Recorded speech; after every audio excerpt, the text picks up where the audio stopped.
Bienvenue à la suite de Chroniques d'un bouddhiste urbain. Aujourd'hui, comment lire en pleine conscience? Parce que c'est le temps des vacances.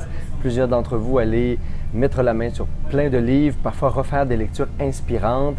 Je parle ici surtout des lectures en développement personnel, spirituel et psychologique. Donc des lectures qui ont souvent comme objectif de se transformer, se ressourcer, avoir une nouvelle vision sur soi-même, sur la vie, les relations, sur le monde.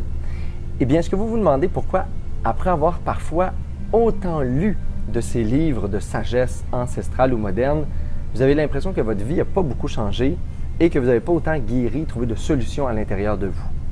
Eh bien, c'est parce que souvent, on fait les lectures avec le mental. On se sert juste des livres pour accumuler de la connaissance, accumuler du savoir.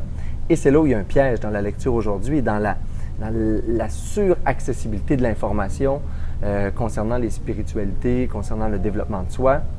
Eh bien, on a tellement accès à de choses qu'on a l'impression que plus on va en avoir, mieux on va se sentir, plus on va évoluer, plus on va grandir. Et ultimement, la vraie question, c'est est-ce qu'on se transforme réellement? Est-ce qu'à l'intérieur, mon esprit, mes pensées, ma vision du monde se transforme à travers ces lectures-là? Est-ce que je me laisse toucher par mes lectures? Est-ce que je prends le temps de les méditer? Est-ce que je prends le temps de laisser les textes, laisser les images, parfois même qui naissent dans ces lectures-là, se déposer en moi? C'est l'invitation et c'est les pratiques que je vous fais pour cet été, afin que toutes vos lectures deviennent de véritables méditations, des actes de pleine conscience.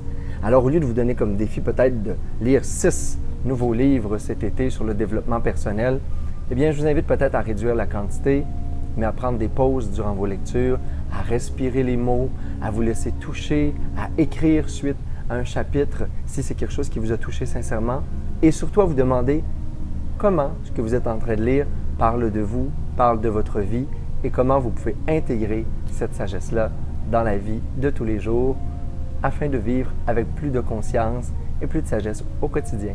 Alors voilà, c'était Chronique d'un bouddhiste urbain et je vous souhaite de belles lectures tout l'été. Namasté.